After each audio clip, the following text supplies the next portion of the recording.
happy to be here and thank Dr. Wang to invite me here. It's an honor to attend a meeting like this with all the Chinese doctors. And being the whole afternoon sitting here, I learned a lot, feel like going back to school. So today I'm going to talk about is more about two things, telemedicine and ACO. So I'm sure a lot of people are already familiar with these two names. But I want to talk about is how these two things can be related. Let's go next one. All right, so I just want to disclaim that I own a company with the telemedicine company, and we develop the technology, and this is our company over there. Right, so just for you to know that I'm not trying to do advertisement, but just talk about the function of the telemedicine and how that relates to the ACO. Okay, so talking about the telemedicine, I'm sure lots of people are already doing the telemedicine. So say for example, like your friends are already calling you for your advice. That's a telemedicine. So, but also like say for example, everybody using the WeChat and people send you the picture, say, okay, how can you treat that? That's a telemedicine too. And the only problem is that you won't get paid. That's the problem of the telemedicine today. So I'm going to talk about the payment too. And the reason I start to do my telemedicine there is just because this is exactly the case. One night that my daughter has the stomach ache, and I don't know, I'm not a medical person, I'm not MD, I'm only PhD. So that's a big difference between the PhD and the MD. I wish I switched my PhD into an M. I couldn't figure out what's wrong. Then I started to call my doctor. And the doctor said, okay, well, I don't know, because you should take a look and wait for another hour, take a look. Then we wait, we follow the doctor. The doctor you guys are sitting here is more like a god. So we listen to you. So we sit there and wait for 2 hours. My daughter is rolling over the ground and they say, kill me, because it's so pain. So much pain there. So the second time, after hour, I start to call the doctor again. And the doctor is no longer answering the phone call. It's all going to the voicemail. So I said, what should we do? So I talked to my wife, I said the only choice is going to the ER. So we took my daughter to the ER. And the ER admitted my daughter immediately. Everything is good, service is good. My daughter sitting on the bed for like a half hour, the doctor coming in to take a look. Then the nurse coming in, give a box of juice and told my doctor, say, hey, just sip those apple juice and sip it as much as you can. And we sit there for another hour. The nurse coming in, the doctor say, okay, well you will be discharged. So we got discharged with a box of the juice coming home. Then later on, we received the bill is $500. So that's most expensive box of the juice. So from there, then we start to think, gotta be a way, not for the patient to access the doctor. I mean, you guys, I understand the doctor has their own life, but we are living in a community, we are living in a society. We have to have a way that we share our burden. I mean, if your patient try to find you, if you're not available, can we have another doctor to take care of the patient? Or at least somewhere that we can ask a question. If I know I can reach someone that I can ask the question, I probably don't have to be in the ER. So we developed the telemedicine. We said, okay, well today, I'm the IT person. I have lots of IT technology there. So I said, why not use some IT technology to develop the system could help the doctor and also help the patient. So that's how we come up with the telemedicine. So basically is that if you could use a tablet or use your computer and load the program. And in the program, you're going to see a list of the doctor there. And those lists of the doctor, they're going to take 10 to be online. It's not like you have to be online all the time that you're sitting in the jail. No, you're not. you have your phone. Everybody has your phone, just like you like your WeChat. From time to time, you look into your phone. So from your phone, you can load your app, and with the app there, if you switch online, this will turn to the green, and when the patient needs you, they will start to call you. But you don't have to be available all the time. When you are not available, the patient actually could leave the message, and when you have time, you just return the message back to them, or call them back. So that's a system that we developed and proved to be very successful in New York and New Jersey area. And one day we're coming down to the Atlanta area. Now, I'm going to skip this one, but we're going to talk about another thing. So while we're implementing the telemedicine, one of the main questions we've been asked by the doctor is, we love to do this one. Every doctor has a very good heart. They want to help the patient, so they don't mind the patient call them or reach out to them. But they do mind one thing: is can I get paid? Because when the patient comes to your office, you get paid. If a patient calling you on the phone, you won't get paid. Now, what about the telemedicine? Can I get paid? So this is the slide I want to talk about. That is, you can see the state, the law is changing. Many years ago, telemedicine is not a service that you can get paid, but today you can. And there are many different formats you can get paid. And one of the formats I'm talking about today is the ACO. But before that, I want to talk about is you could have a Medicaid, Medicare, commercial, all those different type of the insurance start to pay you. So say for example, I have Oxford as my own insurance. And my own insurance, if I need to see the doctor online, telemedicine, Oxford is paying for that. Even I call from the house, or I call from the nursing home, I call from the doctor office, Oxford will pay for that service. Now, Medicare. Today, most of the Medicare is still not paying you. If the patient is calling from their home and for your service, that's not payable. However, the law is changing. So say for example, a lot of people already doing that CCM, the chronic care management. If you're doing that chronic care management, that's the equivalent of the telehealth. Even you don't use the app to do that, you don't use a video to do that, you only use the telephone to take care of the patient's need. That's payable by Medicare. So in some circumstances, those services is payable. It's dependent state and also dependent insurance. However, there's one thing that's incoming is the ACO model. And I understand from Dr. Wang that we don't have ACO done here, and especially is in the Chinese community. We don't have ACO. And that's some of the question we really need to think about it. Do we want to have an ACO? And why we need an ACO? And why this telehealth is linked to the ACO? That's the main thing I want to talk about.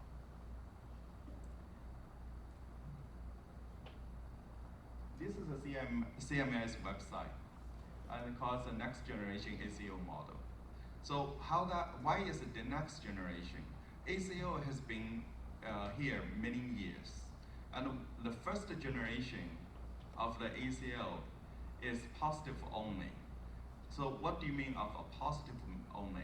It's a group of the patients. So first of all, ACO is a group of a patient bundled together.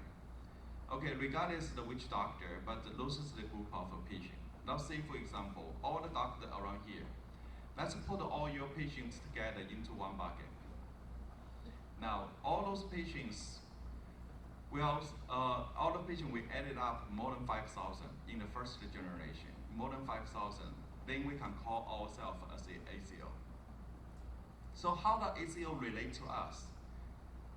The key thing is a few things. ACO is talking about the quality of care, and ACO is talking about the cost saving. Today, our model, everybody, I want everybody to raise their hand. Have you ever heard of a value-based payment? So yeah, a lot of people already heard about value-based payment. So the difference of a volume-based and the value-based, you already know that difference there. If I'm a bad doctor, in the old time, traditionally, if I'm a bad doctor, I'm not so good.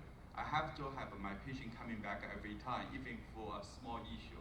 They have to coming back 10 times. But you are a very good doctor. You prescribe something, the patient already got killed. I got more payment than you. Right? That's a traditional model. So I got rewarded to being bad. But that model is no longer good. Today, Medicare, Medicaid is no longer want to do that. They said we don't want to reward those doctors who has not lack of the skill, not able to take care of the patient. So say for example, they can sit, if you don't take care of your patient, you make your patient go into the ER very often. They can see your report, your score is very high, very low. Very low. Therefore, they give you lower payment rate. Right? And so link back to the ACO is we want to put all those patients together as a group. And in that group, everybody is working together. You still get your office visits payment. If a patient comes to you, you still get the same rate of a payment. However, at the end of the year, we're going to calculate this group of the patient, how much cost saving we have with the Medicare. That's one example. Now, if we save $1 million for 5,000 patients, easily, right? We save $1 million. Then half of that belong to this group. That's the first generation of the ACO. So now, on top of your office visits money, if you get another check at the end of the year, is that a good thing? We talk about money. That's why it's good. Because while you're taking care of the patient, while you improve your quality of the care, you get awarded. You get rewarded by the Medicare saying you do a good job. That's what we call the ACO for that. Now, we have a next generation of the ACO now. Next generation of the ACO, we actually have a number. Actually, this year have more than 50 of the ACO going to this model. Next generation of the ACO. So the difference of the next generation ACO is, the first generation is positive only, means if we put a patient together, 5,000 patients, 10,000 patients together, if we don't save money, let's say nobody worry about the patient's quality of the care, nobody worry about money, so we still do the same way. So at the end of the year, we do the calculation, saying this group of the patient we have no saving. As the first generation of the ACO, you will not get the actual money as your bonus because there's no cost saving. However, you're not going to get a penalty too because you don't save money. And that's the major difference of the next generation ACO. Next generation ACO is a full risk. So what's that mean is we put a group of the patient together and we form also as ACO. We have to have a management, of course. And at the end of the year, if we save money, everybody get bonus. If we don't save money, everybody will suffer from a penalty. Right, so you get more. Of course, your bonus will be much higher, but your penalty is you're going to see that penalty too if you don't reach out to your target. So telemedicine related to the ACO, it's exactly the point is that we're going to share the risk. So CMS is going to share risk with you. So how are you going to make a cost saving? So the thing is, the CMS said, I have no way to touch a patient. You are the one not touching the patient. So you find a way to save the cost. So that is the actual responsibility of the doctor as a group of the ACO. So now, doctor said, well, you got to give me some weapon so I can take care of my patient. And one of the weapon that doctor is asking from the ACO, as the ACO asking for CMS to give is the telehealth. So the telehealth component with the regular Medicare is different from the telehealth benefit for ACO. The major difference is Medicare said, I allow the telemedicine for the patients, to take care of the patient. Now, but the patient has to be in the office. The patient has to be in the skilled nursing home, or the patient has to be in the FQHC. In order for the patient to get reimbursed, for the doctor to get reimbursed for the telemedicine visit. Now, the ACO model, they said, I give you the expansion of the benefit. What's the expansion of the benefit? They said, okay, telemedicine, you just use it, regardless where the patient is, even if the patient at home. So you can see that even if the patient's home, you still could use the telemedicine service. So now, that make a way that we could save money. Now imagine that, so a patient, as an ACO, we are together. So those patients are in this group of the, as a patient are in the group of the ACO. So now the patient is calling you, and you get that reimbursed for the telemedicine. That's your office visit, regular fee. However, the benefit is the patient don't have to end up with ER. Then it's a cost saving for the system. So that cost saving for the system at the end of the year coming back to you.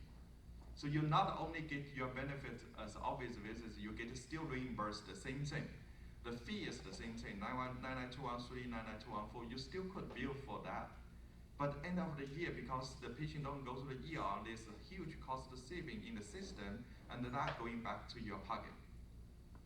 That's the next generation of ACO model. Now, another thing we can do with the telemedicine too is, again, thinking about the ACO.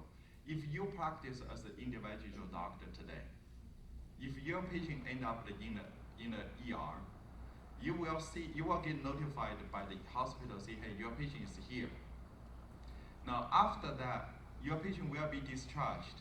But if a patient is discharged and they never come back to you, or they take a very long time to come back to you, how do you know how the patient is doing? You don't.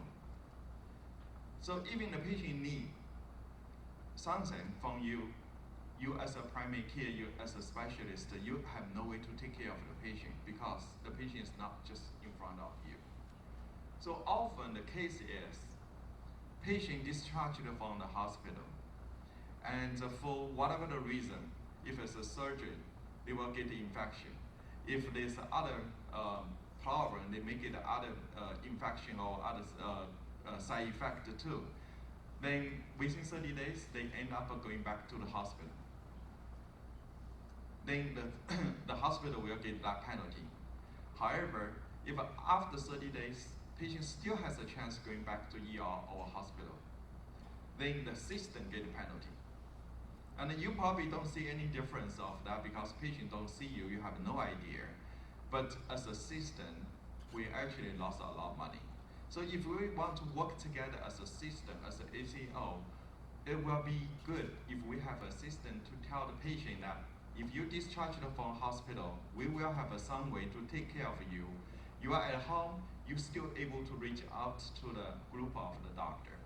We can arrange you to see the primary care via the phone or the app, or even you are at home, we could monitor you. We see your vital sign, how you're doing. Then we try to everything to prevent the patient going back to hospital.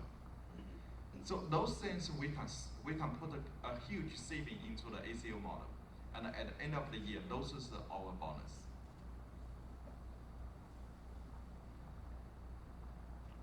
And some of the case, the patient could have just acute problem, and they don't have to come to office. So say, for example, when you have a lab result, and the follow-up, this kind of work, they can just consult with you from the home.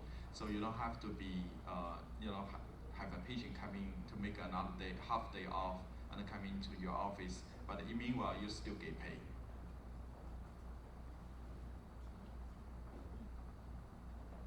So, so overall, we are talking about is that if we put the ACO together, then telemedicine's benefit is huge and significant. If you practice alone as a single office, you probably also want to think about how to use the telemedicine.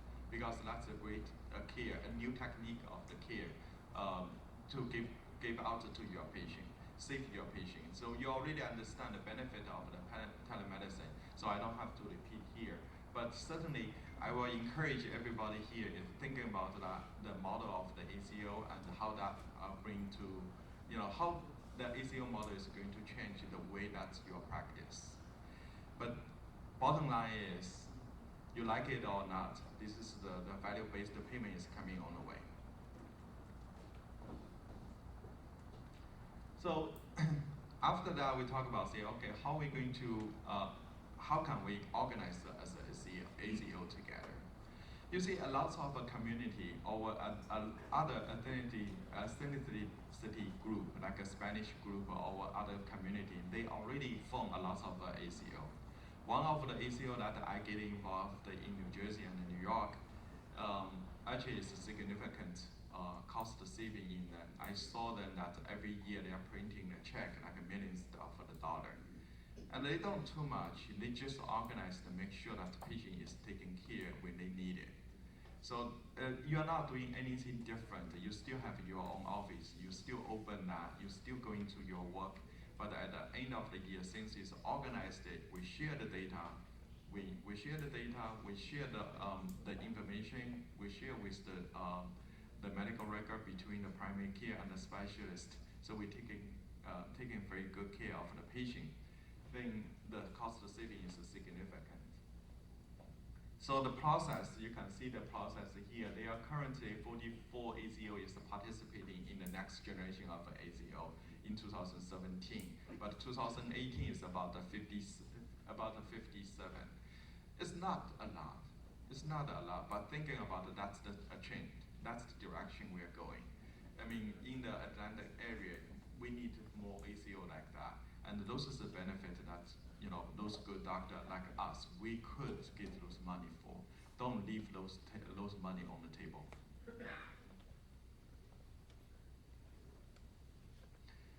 The requirements are slightly high with the next generation of the ACO. They require about the minimum of 10,000 life. So rather than before, it's about like 5,000 lives. But it's easy, right? I'm assuming that one doctor, you already probably have 2,000 or 3,000 of the life, at least minimum for Medicare. So when you put a group of the doctor together, easily you can reach out to the 10,000. And this is one of the model. This is one of the model we built out in New Jersey for the ACO. So hospital is also playing there, but ACO usually we don't include the hospital together because the philosophy is very different. We try to keep patient out of the hospital. However, the hospital say that send the patient to me, right? And the nurse here, we have a home care agency getting involved. When the patient discharged from the hospital, we actually have a home care agency send the car or van to take the patient home, and to have a home care agency to take care of the patient between the primary care visits and the discharge. And we have telemedicine involved here to measure the patient's vital sign. So for example, we actually have a free low version, cheap version of the scale, that wireless version of the scale giving out to the patient when they discharge from the hospital. And every day when they do the weight measurement, we get that data into the cloud, and our physician get notified their weight change. So over time, we have an AI algorithm to calculate to see if their percentage of the change is exceeding this rate, then we send an alert to the doctor or also to the patient's family. So with that, we greatly can coordinate the care between the physician, specialist, and the patient's family. Right. So that's one of the models. So doctor here, if we start to work on the ACO, we can use that as one of the model. And one thing is also ACO actually has no state boundary. It's not like your license. Your license has a state boundary, but the ACO has no state boundary. So you actually, if we have an ACO here, say for example for the Chinese community, you actually could have expand your ACO to the nationwide. All right, so that's pretty much the slides I want to show today. The main thing is talking about is the telemedicine and the ACO. So very brief, I did not get into any technical detail and how and the benefit of the telemedicine and the ACO. But I expect that people have more questions, so I can answer offline. Any question? So how about the potential HIPAA violation? For telemedicine? For telemedicine? Yeah. Okay, so that's a very good question. What's the difference? When we use the WeChat, people can call you with a video and consult with you rather than this telemedicine solution. The only difference, actually, the major difference, not only, the major difference between the WeChat video or FaceTime comparing with the app is this one is HIPAA compliant. What that means is that the data leaving from the patient's phone, going straight to your phone, in the middle there's nothing stored. And even if I'm a hijacker, I could hijack your data, but since it's encrypted, there's no way to interpret what is in there. So that's the major difference between our regular FaceTime compared with a video conference or video telemedicine system. Yes? In terms of liability for malpractice coverage, how it is pretty much the same as regular doctor-physician relation? Okay, so that's also a very good question, talking about the malpractice insurance and the liability for the doctor. So now, a lot of a doctor is, everybody here, you used to have practice in the old way, which is patient in front of you, and you do the touch. You feel the patient, you see the patient. Now, while on the phone, you only can see the patient, you really cannot touch the patient, right? Well, first of all, that situation has been changed. While the patient is on the remote end, you still can feel the patient and touch the patient. We call it a virtual touch. So say, for example, those stethoscope, actually a patient could have that and then put on their chest that you still can hear the heartbeat from your end. So we do have the technology provided for the patient on the remote end. You could see my vital. When you open from the doctor end, when you open your app, when the patient calling you, your medical record, the patient's medical record actually is online. Next to the patient's video, you can see the medical record, and you also can do the e-prescribing. Plus, you also can see patient's vital. If the patient has the right equipment, they could measure the vital for you, and you can see it. If they don't have that, they also enter the vital data for you. Now, coming back to the malpractice, we checked with a few of the insurance, malpractice insurance. So pay attention to your renewal, the malpractice insurance renewal. When you start to renew, make sure that there's one item, a small checkbox over there. They ask you, do you participate in telemedicine or telehealth? So you can check that box. That means your malpractice, the same price, nothing changed, already covered your telemedicine. I didn't get it, but who will do the exam, basic exam, necessary exam? You send some medical staff there, or all the patient's family to do the exam? That's another good question. So most of the case, actually, you cannot do the exam without the right equipment. So even in your SOAP notes, you will do the review of the system, you will do the HPI, but you're not going to finish the exam part because you just couldn't if a patient don't have the right equipment. So what you can do, a lot of that is you provide a medical advice, and you say that since it's a virtual visit, there's no exam is done, and I suggest the patient next day coming back for follow-up. There is another question. So if the patient, for example, you're on call, there's 2 or 3 doctors. So today, this doctor sees this patient. Same patient, tomorrow, another doctor will assign to see this patient.